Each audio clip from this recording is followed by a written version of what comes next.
pour adresser un message aux chrétiens en cette journée de la Toussaint, pour dire que, évidemment, je pense à toutes les victimes chrétiennes des persécutions de chrétiens dans le monde arabo-musulman depuis des siècles et en particulier depuis les 100 dernières années. Je veux leur dire que ce sont mes frères, qu'ils sont dans la même civilisation judéo-chrétienne que je défends et que nous devons absolument sauvegarder. Tu vas être première, tu vas prendre ça tout le temps, tout le temps. Faites très attention à vous. Merci madame. Je vous À estime bientôt. beaucoup et que vous réussissez dans tous les domaines.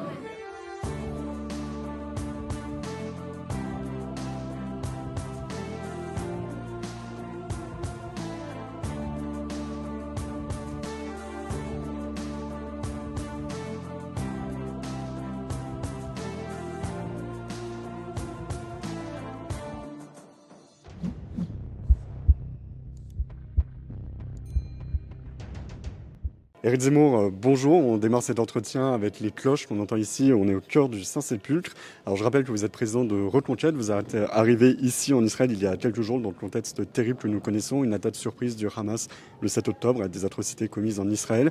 Une contre-offensive d'Israël. Vous avez rencontré des familles de victimes, des rescapés. Vous avez visité un institut médico-légal. Vous avez pu voir les atrocités qui ont été commises. Alors ici, on est au cœur du Saint-Sépulcre où se trouve le tombeau du Christ. Vous avez choisi de vous arrêter spécifiquement ici. C'est un symbole fort. Pourquoi? Est-ce pour adresser un message aux chrétiens d'Orient?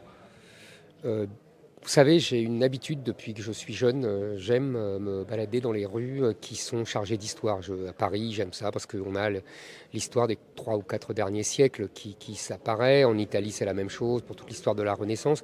Et ici, imaginez mon émotion qui m'étreint.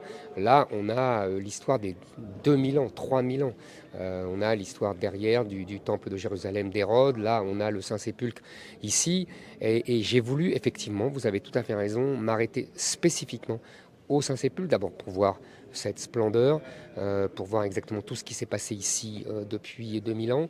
Et pour adresser un message aux chrétiens en cette journée de la Toussaint, pour dire que, évidemment, je pense à toutes les victimes chrétiennes des persécutions de chrétiens dans le monde arabo-musulman depuis des siècles et en particulier depuis les 100 dernières années.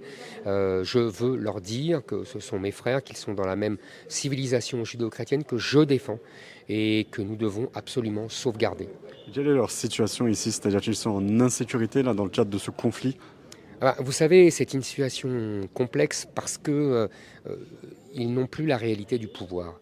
En vérité, ici, il y a toujours eu des guerres, des affrontements, et celui qui gagnait la guerre dominait la région. Les chrétiens ont dominé pendant les croisades, et avant dans l'Empire romain.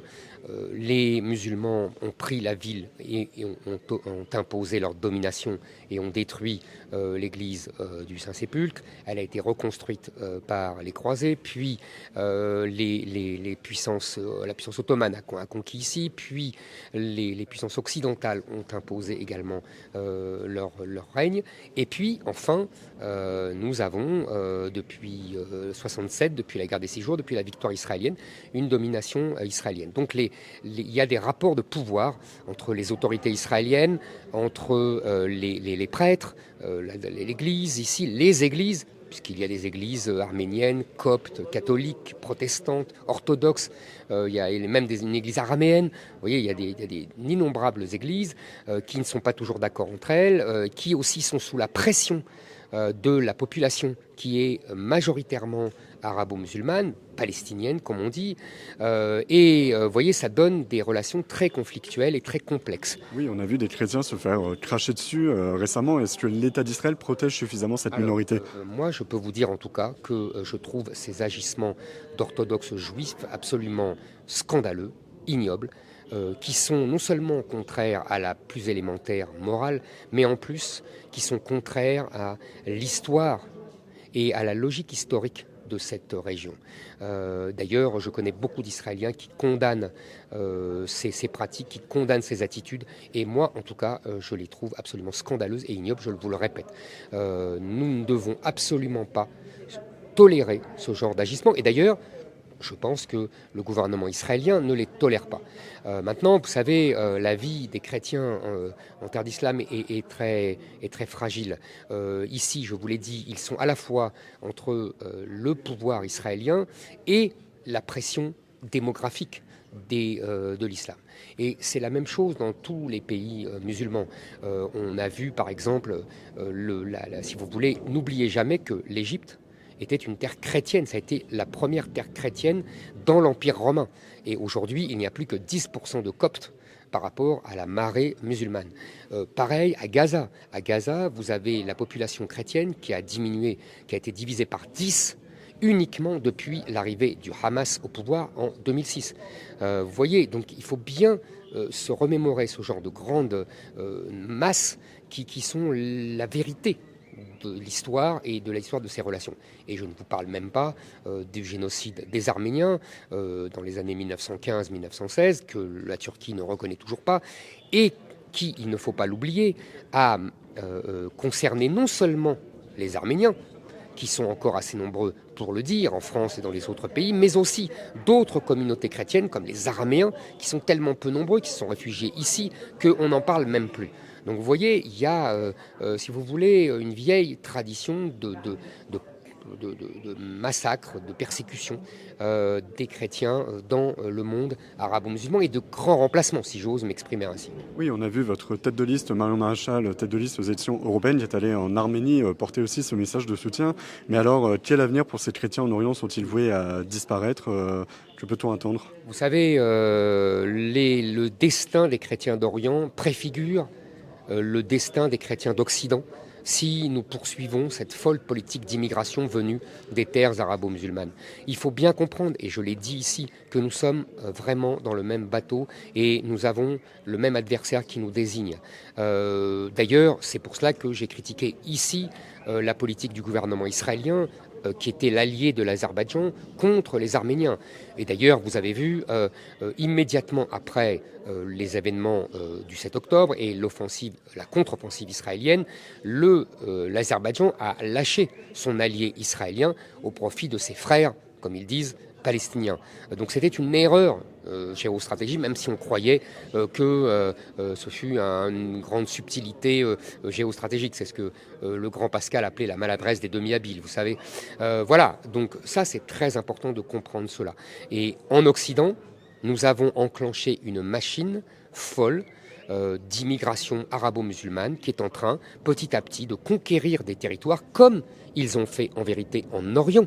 C'est exactement la même histoire en Égypte, je vous l'ai dit. Je pourrais vous raconter l'Algérie, où ont vécu mes ancêtres, qui était une terre chrétienne au temps de Saint-Augustin et de l'Empire romain.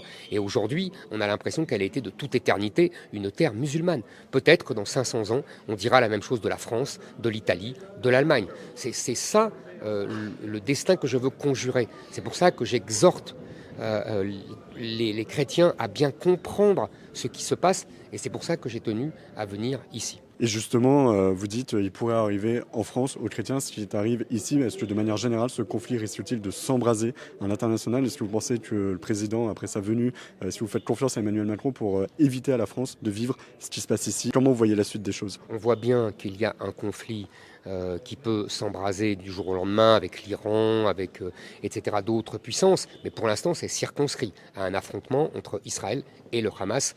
Et Israël qui veut éradiquer le Hamas en toute légitimité, je trouve, puisqu'il a été agressé de façon ignoble et ignominieuse. Et s'il y avait eu des répercussions, on a vu quelques attentats en Europe, est-ce que ça va s'importer chez nous? Justement. Je tiens à préciser que, contrairement à ce qui est dit, ce n'est pas le conflit israélo-palestinien qui est importé chez nous. On n'a pas vu des juifs prendre une kalachnikov et tuer des musulmans en criant « Moïse est grand ». Ça, on ne l'a pas vu. D'ailleurs, je rappelle qu'en France, on nous dit toujours qu'il y a la plus importante communauté juive et la plus importante communauté musulmane. Certes, mais il faut voir les rapports de force. Il y a 500 000 juifs et il y a peut-être 10 millions de musulmans. Donc ça n'a rien à voir. Et il n'y a pas le même comportement. Il n'y a pas ici le gouvernement israélien qui appelle les juifs à tuer des musulmans en Europe et en France. Alors que l'inverse est vrai. Nous avons des appels de grands dignitaires des frères musulmans qui appellent à tuer les juifs en Occident et en Europe. Et c'est ce qui s'est passé, à tuer des chrétiens et des juifs. Donc ce n'est pas la même chose. Ça, c'est une première chose. Et je vous le répète, On n'importe pas donc le conflit israélo-palestinien. En revanche, ce qu'on importe, c'est la guerre de civilisation entre la civilisation judo-chrétienne et la civilisation arabo-musulmane. Et ça, nous l'avons même avant. Le Bataclan en est déjà une preuve des années avant ce qui s'est passé ici le 7 octobre. Et c'est à peu près le même mode opératoire, c'est le même cri de Allah ou Akbar, et ce sont les mêmes qui tuent les juifs et les croisés, comme ils disent. Ils nous mettent d'ailleurs tous dans le même sac. Et comme disait Julien Freund, une phrase que j'ai déjà répétée, c'est l'ennemi qui vous désigne. Même si on veut, nous, la paix, même si on ne veut pas d'ennemi, l'ennemi nous désigne et on est obligé de combattre. Merci beaucoup Éric Zemmour d'avoir accepté de répondre à nos questions ici au cœur de Jérusalem, au cœur du Saint-Sépulcre. Merci à tous nos lecteurs et spectateurs de Boulevard Voltaire et rendez-vous la semaine prochaine avec un nouvel invité. Continuez à suivre le conflit israélo-palestinien sur notre site bvoltaire.fr. À très bientôt. C'était vraiment remarquable et en plus magnifique. Et puis cette émotion qui nous étreint dans cette ville divine, quoi. Donc c'est vraiment... non, c'était... Vraiment, j'ai beaucoup aimé. Et en plus, on a eu une chance paradoxale, c'est horrible à dire, mais il n'y avait quasiment pas de touristes, et donc ça nous a permis de voir dans des conditions idéales.